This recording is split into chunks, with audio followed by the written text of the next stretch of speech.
Hey there, horror movie tea sippers. The following podcast episode will contain spoilers for the movie we are about to review. If you have not seen the movie and do not wish to have anything ruined prematurely, please do not continue to watch or listen until you have seen the movie. And welcome to the Horror Movie Tea Podcast.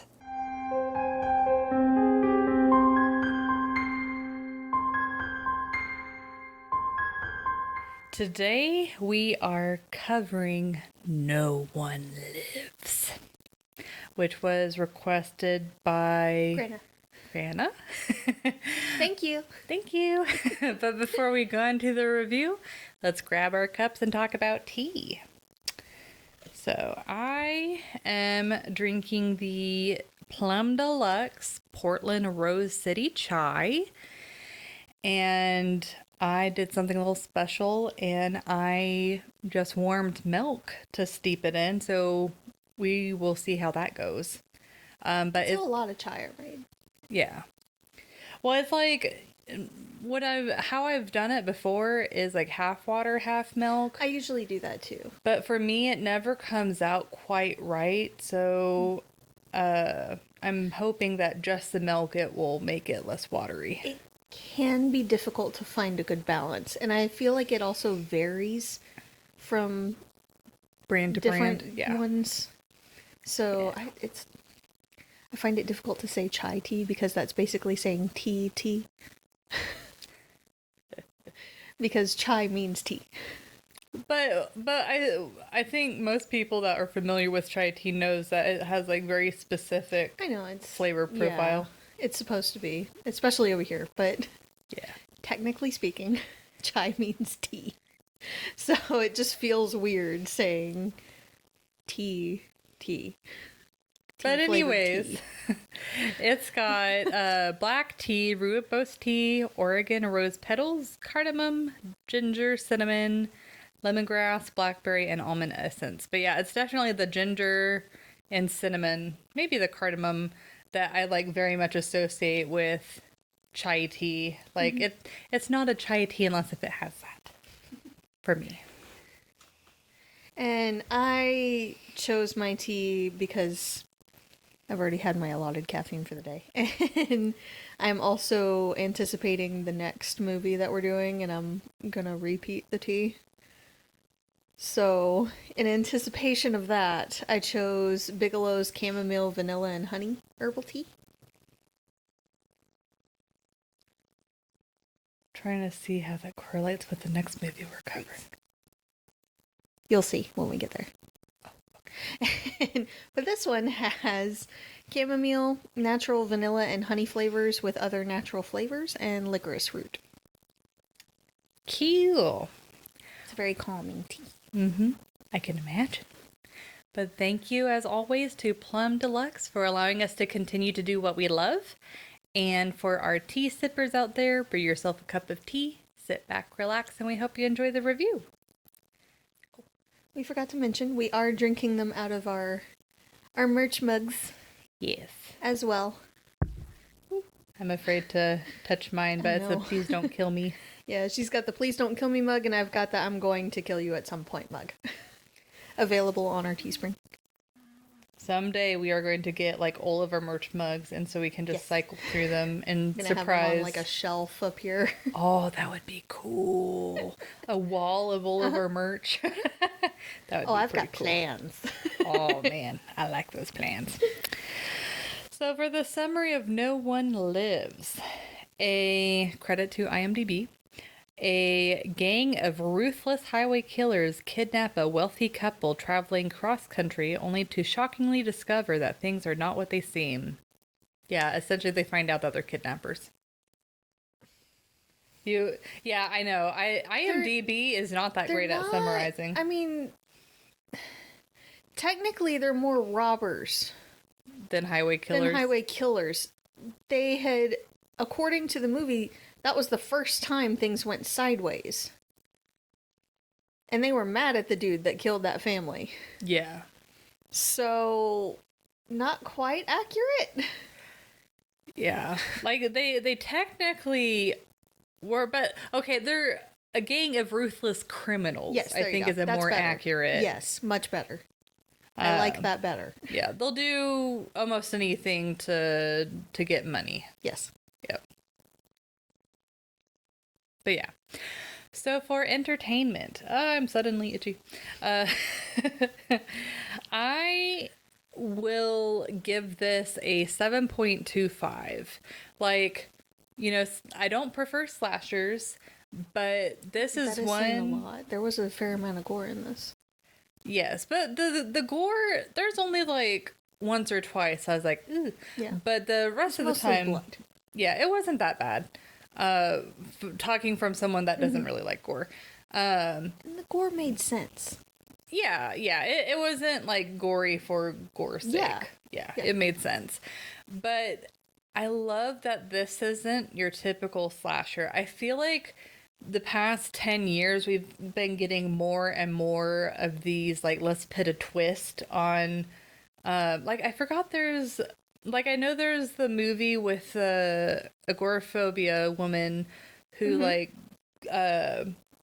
what would you call someone, home invaders come, and then she ends up being the one that, I think like, Intruders was what it was called. Okay, but that one was a really good twist. That was good. And then there's another, I think it's actually a slasher movie where they kind of like have a twist on it, but I can't pull it out of my memory. It, I might be able to help. My memory's kind of shot today. That's fine. So yeah. This is our 5th recording, guys. Yeah. Of the same day. Yes. But regardless, I love that they don't follow the formula, but they do it in an interesting way, in a way that doesn't like throw the plot out the window. Yes. There are a lot of movies lately that feel like they have to have a twist, and the twist is either super freaking predictable or it just doesn't make that much sense. Yeah, like this one is one of those where if you're rewatching the movie, a lot of the things make sense, but as a first-time watcher, they're like, very subtle. Like, I knew something was going on. I knew something wasn't quite right, but I couldn't put my finger on exactly what it was. And then as soon as you find out that the driver is the killer, you're like, it makes perfect sense. You're like, oh shit. Yeah. So I just love the fact that they build it up to that twist. But I also like that it's literally bad guy versus bad guy. Yes. And there is a final girl in there, but she's just thrown in with all of the bad. Yeah, and it's like, she has a really interesting story, because it's not like she's really in that much danger. It's more with the gang that she's in danger with, rather than... she's in danger all around. Well, but it's like, he doesn't really seem to want to kill her. Now, he'll hurt her, but... That's debatable. But we'll get to that later. Okay, because it's like, I didn't see any indication that he had any intention of killing her. Especially since he took a bullet for her. Like, he pushed her out of the way. Like, he could have easily... unless if he's more like, I want to keep her in my mind game. So even if I get hurt, at least she'll be intact so I can, like, continue playing with her type of thing. I feel like it's not what he wants to do, but he would do it if he needed to. Yeah. Like, I feel like he's got a very specific image in his head on what he wants. Yes. And so if he did kill her, it would be under very specific circumstances. And it'd be inconvenient more than anything. Yeah. So, like, he could do it. It would be annoying and inconvenient, and he'd feel kind of bad about it, but... not in the same way that normal people would feel bad about it. Yeah. And he would basically just continue with someone else. Yeah, which I love that they don't give the driver a name. And I love that he's so brutal. I love the brutality. It's scary, but cool at the same time. Like, you're like, okay, if I was in that situation, I'd be shitting my pants. But as a viewer, you're like, that is freaking awesome. Great. The kills are varied. Yeah, they're awesome. Yeah, they're very, like, each one is very unique from the other. and they also vary in the amount of suffering. The people, yeah, like I still feel like the first kill that he does is by far the worst. Whenever he puts the leader in the grinder thing. That was technically the second kill. What was the first one? Ethan. Oh yeah. Ooh. You might want to rethink it, huh? I still think the second one's the worst because you're literally like looking down and watching yourself get closer and closer. While Ethan, it was very quick. Like it just. I don't know. Well, Billy took a lot. Yeah. Billy took a lot. And he died anyways, despite all of that suffering. He was so close. Yeah, he was So literally close in to the freedom hospital, and he was safety. just like, take care. Yeah. Yeah. But So great for an ending scene, though. yeah, like I feel like as someone who isn't a huge fan of slashers, I feel like if you're a horror movie fan, so you're okay with some gore, but you're not a huge slasher fan, this is still a movie you can enjoy because it's not just about Gore. The kills. It's like they go back and show like how he's psychologically torturing the person he kidnapped, and it's just like really oh man, like whenever he's like explaining why there was no key, the door was didn't have a lock the whole time. Like, oh She my could have god, left at any point. that just crazy. And it makes me wonder what happened to the other chick to get to that point, you know? It's like it's just there's a lot of mental games in this and psychology, and he actually talks about how he thinks and behaves, and he makes the distinction when in the second kill the boss of the gang called him a serial killer. He's like, no, I'm a numbers guy. We have similarities, but I am not a serial killer. And he goes into his thought process and how he behaves. I thought that was really cool. Yeah. But yeah, so overall, while compared to the plethora of other horror movies, it's not like the absolutely amazing, but compared to the typical like slasher horror movie, I feel like it is one that takes a different turn that makes it interesting. And if you want a horror movie that is intense and a little bit, just a little bit different, I mean, it's not like way out there, but just kind of twist the typical type of slasher movie, I think it's worth a watch. Absolutely. Personally, I had seen this movie a couple of times before, so this was my, I think, fourth time watching. Good balance there. I think I feel the cream on my lips. Ooh, that sounded dirty. Excuse that, audio listeners. I have milk cream on my lips. Almond milk specifically. Mustache. But anyways, I think I will do like maybe 20% water and 80% milk, and then it will be perfect. That sounds like a good balance there. Yeah, there's a fine line, and it's hard to find that line with chai.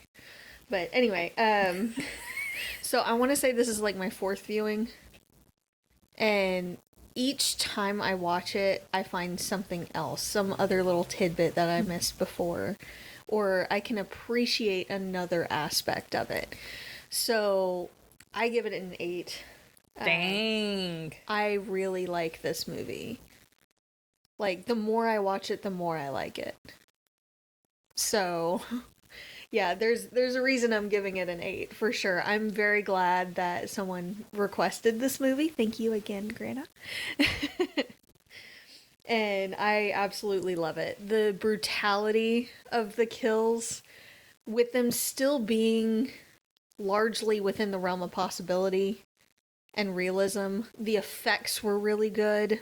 There were only a couple of nitpicky things that I found that we'll get into in the realism scale that kind of bring it out a little bit. but I love the psychological play in this movie so much. So all around, it's just a hit for me. I love it. I am surprised that it did as well as it does. I hadn't heard of this movie before until I found it completely by chance and completely at random. And the description, I didn't read much of it, but it sounded kind of interesting. So I put it on a whim one day, and I just was blown away. I hadn't heard about it being in theaters or anything. I'm pretty sure it was like a straight to streaming or a straight to video kind of movie. It came out in 2013. So it's not like super new, but it's not really old either. It's just fairly recent-ish. But it was one that there was like no big hype for it or anything. It was just there. So I'm a little sad that it didn't get any of the spotlight that it should. It felt refreshing to watch this kind of slasher because honestly, with slasher movies, more often than not, it really is just gore for the sake of gore. It's a bunch of death. You know it's gonna happen. There's a killer, there's a final girl, and there's everybody else that dies in between. That you don't usually care about at all. And you can barely even distinguish the characters. With this one, you can tell the difference between the different characters. Yeah, they give them varied personalities and looks and... Yes. Yeah. There are arguably two characters that you might get kind of mixed up a little bit. The gang leader's daughter and the gang leader's girlfriend. Yeah. They were a little bit more flat, but not too bad. On the whole, everybody did a fantastic job. I love the interactions between them. You can see the gang leader butting heads with Flynn, who's got major alpha dog syndrome. Way too big for his britches. And just serious anger problems and impulse problems. Yeah, which I'm kind of surprised that they didn't already, like, kick him out or deal with him in some way, because it seemed like it was just something was bound to go wrong and he could easily get them caught. Yes. It seemed like, upon rewatching, it seemed like he was fairly new-ish or had been there so long. One of two scenarios. Either he was fairly new but paid enough dues that he was in, or he had been there for a good while and just started feeling like he wasn't getting the authority or respect that he deserved and wanted more than he really could handle. So he was chomping at the bit to basically take over. Yeah. So it was a little gray area there. It was kind of hard to tell, at least personally. But I hated that character anyway, so... Yeah, I just dislike characters like that in general. Yeah. It kind of reminds me, kind of similar to, like, in Saw 2, the one guy that just, like, turns on everybody, and it just... Yeah. I know the one. I feel like there's always that asshole. And they usually live, like, the longest. Yeah. Unfortunately. But this one did, too. He was one of the last kills. But when he does die, it's very satisfying. A little bit.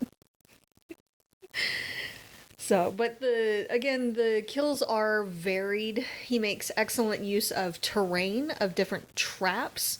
He's very resourceful. He uses what he has. So at one point he hurts Ethan, kind of like disables him a little bit with handcuffs to the jaw, which is creative. I don't remember ever seeing that really before. And it doesn't kill him. He does hit him a couple more times after that, which downs him even further, and then he deals the final blow with the knife. But then he uses the grinder, and then he also hurts Billy Moore with the face to the engine area. Yeah, so good solid kills. And he is very fit, so you can see him just running, steady breathing, very calm, very collected the entire time. So it feels very chilling to watch him go through all of this. It was kind of funny when the girl was asking, why are you doing this? And he's like, oh, stay fit. Yeah, keeps me fit. I didn't do anything. I guess you're just unlucky. He's very straightforward and I love it. So, I also appreciate that there was no fish abuse in this movie. I know it's a completely random point. And more in the realism. It wasn't quite in the realism. It brought in entertainment. Okay. It was just nice as a fish keeper to know that they had a decent sized tank that looked like it was set up decently. Artificial decor notwithstanding. Just personal preference.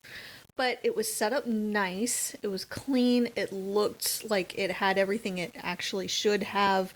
And there were no fish in it. And it was one of the few movies that the fish tank wasn't broken. It wasn't completely destroyed and shattered for the effects. So, bravo. Thank you. I appreciate it.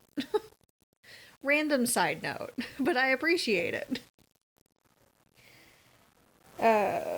They gave some good information that we'll get into with the realism in respect to like arterial bleeding and first aid wound care, which I appreciated as well because they don't usually go into that in other movies, or if they do, they kind of gloss over it or they give bad information. This makes sense. So, good call on that. And that's most of what I had for entertainment. Just all around, it's a really enjoyable movie, and there's action pretty much from start to finish. Yeah, there's really no slow parts. Really, the slowest part was whenever he's like outside of the cabin waiting for them. But honestly, that was like one of the most tense parts of the movie because you're like, where is he? He's out there somewhere, and you know he's planning doing something. Yeah, that was really tension building. You're wondering if he's trying to figure out a way to burst in, or if he's waiting for them to come out. Yeah. And you find out that he's setting traps, and it's not going to be a good night for them. No. So it's great. I think you're right. I think the slowest part is like right after they find Emma in the trunk and they're talking and trying to figure out what's actually going on, and you're getting those reveals. Just setting up for what's to come. But even that is super tense. Yeah, just like sitting there like, oh shit. Even though it's quote unquote slow, it doesn't feel boring at all. No, there's something going on. Because you're also at the same time processing along with him, like, oh my god. And in the times when they're like, so like when Billy and What's-Her-Face, gang leader's daughter, go to the truck, the Jeep, trying to fix it, they don't know where he is. So they're going over there, they're talking, they're trying to figure out how to fix the car, and you're just wondering the whole time, where is he? It's like there's a spider somewhere and you don't know where it went. That's kind of what it feels like. So. But it's a really, really good movie. Yeah. So for realism, this one's a toughie. It is. But it's like, for the most part, it is fairly realistic. But there are like a few things that I'm like, I don't know. So I might revise this, but I know it's at least a 4. Like I was kind of going between like a 4 to a 6 because it is difficult to rate this. They do a decent job in this. Yeah. So it's like, yeah, it's like what I think the reason why I didn't go with a 6 is, even though that situation is possible, it is just so in the realm of probably not going to happen, that's why I felt more comfortable with a 4 than a 6. I don't know. It's a tough one. But just with that particular situation happening, with like her being kidnapped, and then robbers just so happen to then release her, and then she's like, "Oh, this is actually like a really horrible killer." Like, what are the chances of that happening? They're very, very low, but it's still technically within the realm of possibility. Yeah, still technically, but like it's very especially unlikely. Considering the guy that initiated it, the dumbass Flynn. He was really the one that set it in motion the rest of the movie. Because the gang leader and everybody else were content to let him and Betty, the other girl, go. Yeah. They had already caused enough damage for the day. They were already going to be in enough trouble for the day with the family they had just killed when their other score went sideways. So it was really just Flynn being stupid and not really realizing how monumentally stupid it was. Yeah. But, so back to realism. Yeah, sorry. So the first thing is, I have doubts on how much leverage the girl that was tied to the chair, how much leverage she would actually have to be able to cut herself that deep. Like, I could see her being able to totally, like, cut herself, but to the fact that it's, like, almost halfway through her throat, the only thing I can think of in the realm of possibility is if they kept that knife really sharp and it was, like, one of those, because it did look like a hunting knife, which those are for, like, flaying and stuff like that, but general purpose for hunting. Yeah, so it's like they would have to keep it as sharp as like one of those like Japanese kitchen knives that you see where they just like Ginsu knives. Yeah, it's like that's the only thing I can think of making it like, even if she didn't have a whole lot of leverage, her still being able to cut her throat that deep. The next thing is, of course, the driver hiding inside of Ethan, the big guy. Yes. Like, not only was there a ton of blood, which would make it hard to breathe, but the fact that it's just, I don't know. The only thing I can think of is maybe if he had the back of him kind of like slit open a little bit so he could breathe through it, but I don't know. He was facing forward because when he came out of the back. Yeah, so that's why, yeah. And like, that's the only way that he could have possibly been able to breathe while inside him. Giggity. But besides that, like, the fact that he is facing forward, I'm like, how are you able to breathe? Like, that just doesn't seem possible because you got blood, lack of fresh air. It just, yeah. And then, oh man, I thought of another point. Oh, the girl, whenever she is in the what would you call it? Whenever she is captured and she is in the room or dungeon or whatever, the fact that she didn't even check the door, like, for the movie, it sucks because it is a really cool, like, psychological, like, this is how messed up this guy is and how much he messes with his victims. But it just seems a little bit crazy that she wouldn't even check the door to see if she can somehow get out, and then just stumble upon the fact, oh, the door is actually open. Now, what would have been really good, I think, is if she was smart enough to like open the door and start to escape, but then he already had a backup to prevent her from escaping. So it's like even like more psychologically like damaging or whatever, where it's like she is so close but then not quite there. I don't know, I feel like they could have changed it a little bit because she did seem like a pretty smart character, and it almost seemed a little out of character that she didn't at least check the door. Even, you know, if you're expecting it to be locked, you would still try and, like, I saw there's bars on the top of the door, like she could have seen if she could wiggle them free and somehow fit through, or something of that sort. But yeah, and there's little like nitpicky things here or there, like the way that, like, would he really have been able to get into the hospital and like pretended to be a doctor? Like, it seemed like in a hospital you're working with a lot of the same people, so and there's a lot of security measures in place. Yeah, so it seems a bit unlikely. With the injuries that Billy had, he likely would have been in the ICU. Yeah, that's very true. And then the fact that he was able to push the clipboard into the, like, I can understand strangling someone with a clipboard by pressing down and like crushing their trachea or something, but it was actually penetrating through his neck where there's like blood and stuff. I don't know. With enough force, I could see it. But how much force? Because it seems like it'd be a lot of force to be able to do that. Like, I don't know. In my mind, it seemed more likely it would just crush and smoosh everything to where he couldn't breathe. I don't know. I could technically see it.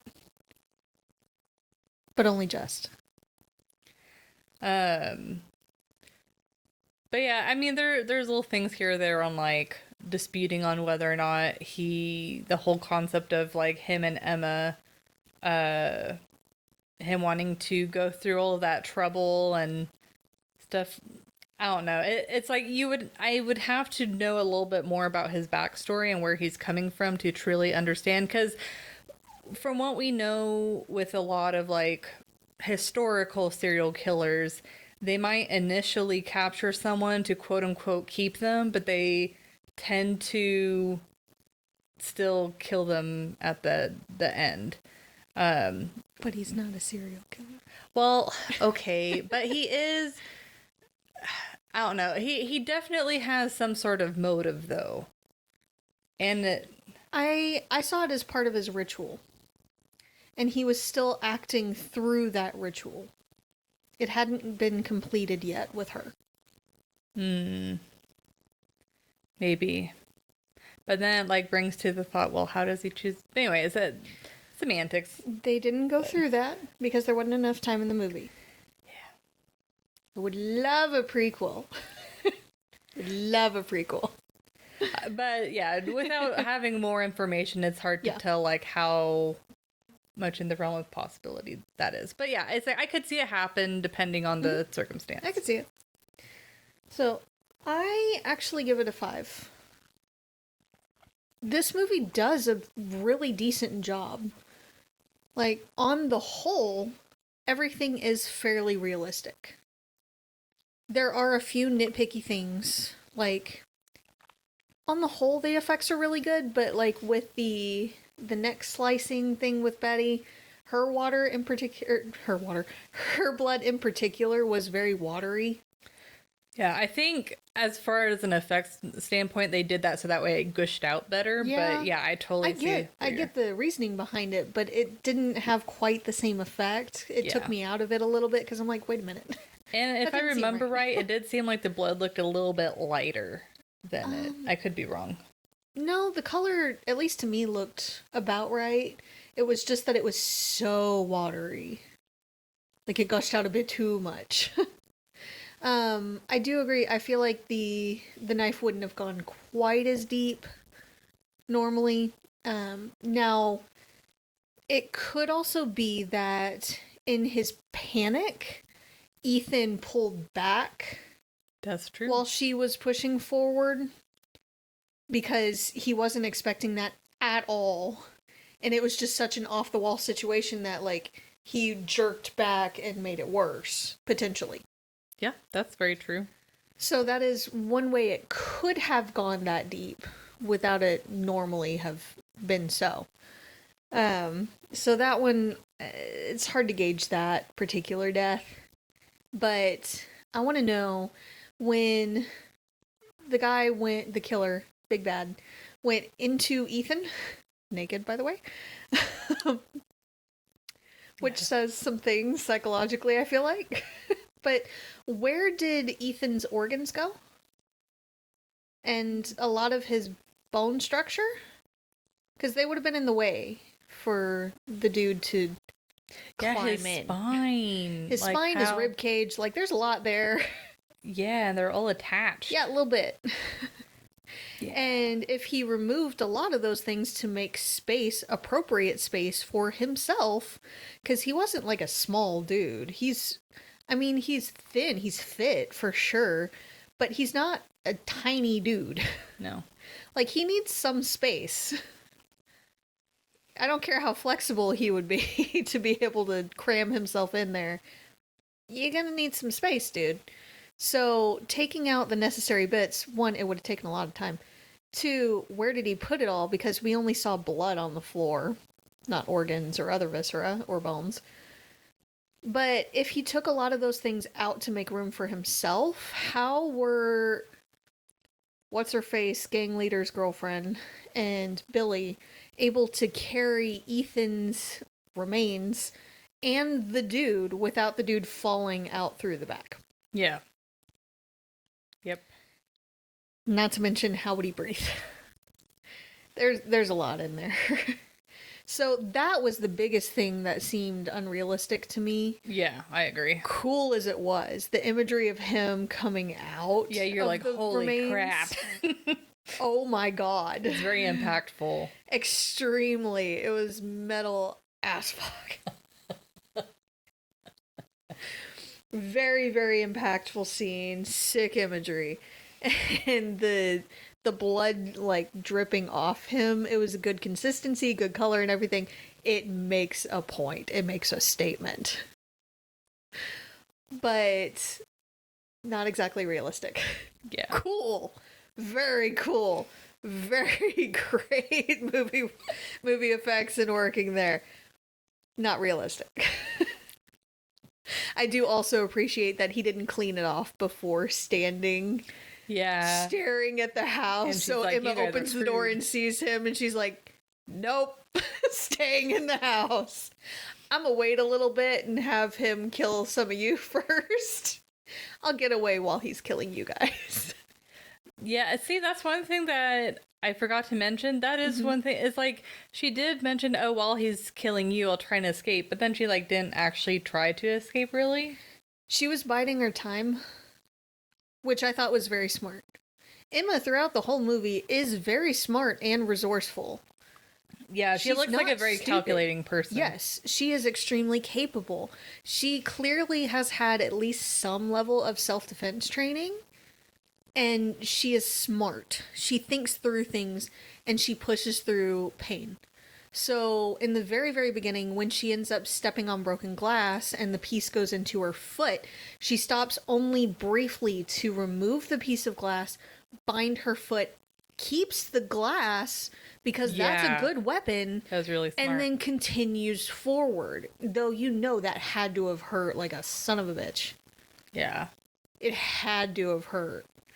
Running on that, I feel like she would have limped a little in the run, but she didn't. But still, yeah, or made adrenaline's more a good thing. Struggling noises or something. Yeah. But she was also full on adrenaline, and she knew that he was coming, so she was trying to get as far away as she could, as fast as she could, and she was so close to the road when she hit that snare. Man. Yeah. But she makes good plays. And she thinks through things really well. She keeps biding her time and weighing her options and thinking, you know what? It's best if I don't do this quite yet. I can find a better opportunity. This risk is not quite worth it. So she does a really good job throughout the whole movie, and I appreciate it. She's not just the stupid girl that happens to make it through the whole thing. I am also surprised, though, that after the wreck, Flynn was able to get the trailer rehitched to the car, because it came off the car. Oh, yeah. And the car went fishtailing and spiraled, or not spiraled, but swerved into a tree, which you do see the dent, which I also appreciate that they kept that in there. And, They didn't just be like, oh no, this car has no damage whatsoever, and we got the trailer reattached. No, it actually does have damage to the body. So, thank you for consistency. But having it rehitched to the car, not quite sure about that. I'm also not quite sure I wish they showed the dimensions of the area he kept Emma in the car a little better. Because I feel like where it was at, it probably wouldn't have had the space needed. Yeah. But I could be wrong. Again, they didn't show that much of it. The only thing I can think of it making sense, which they don't show in the movie, is just like a false back where there's actually more room than what it looks like. That like he essentially almost like halved his trunk or thirded it or whatever. Probably, but I feel like it was a little further back what they did show. Yeah. So it's hard to gauge that one. It just seems a little sus. Small sus.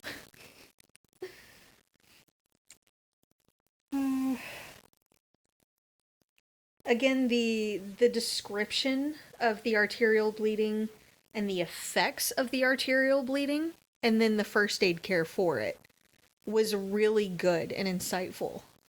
And I appreciate it. They even mention it's not like in movies where someone gets stabbed in the jugular vein or a different artery and they just bleed out and die like that. They're immediately dead.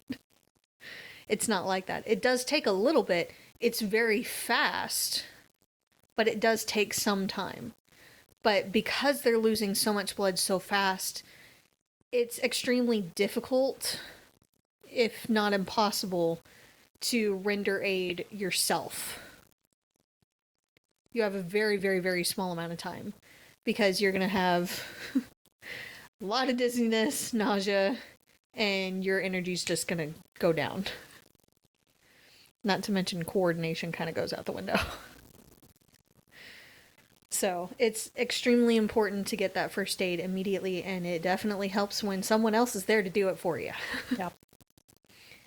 So, and keeping the wound above the heart to make it easier. There's less blood, or it takes a little while longer for the blood to pump to that area, so it's pumping out a little slower and can stop the bleeding a little faster and binding the wound very, very tightly. So, thank you for describing it accurately. I appreciate it. I don't understand, though, how that much of Billy's blood gets through the AC system to hit the other chick in the face when they're repairing the Jeep. That seemed a little off to me. Do you want to go ahead and...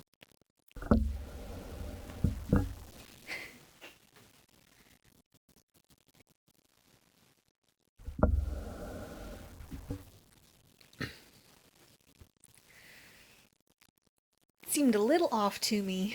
I can see some of it getting through. I don't see that much getting through.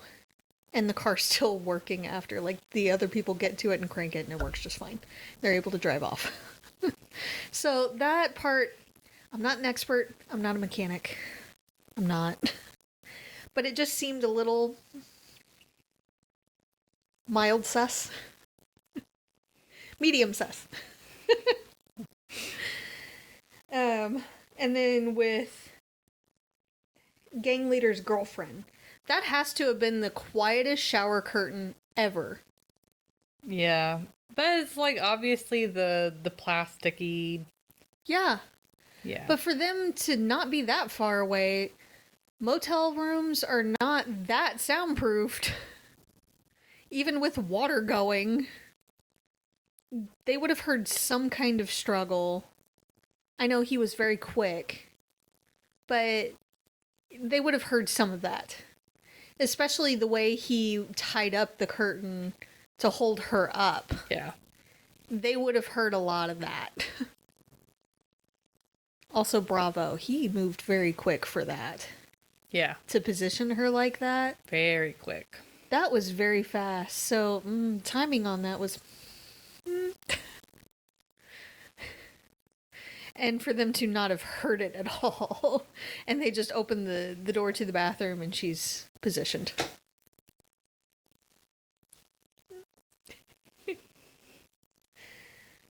So, apart from that, like you said, I don't think it's that easy to impersonate a doctor. For him to be able to get the cloak, or the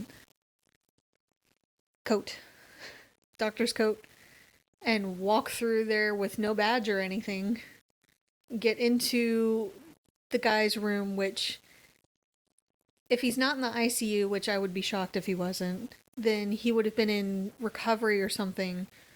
But with that kind of situation, I feel like they would have had someone posted, most likely, with the injuries that he had, some cop or something, because when he does come through, if he comes to, then they're going to want a statement and figure out what the heck happened.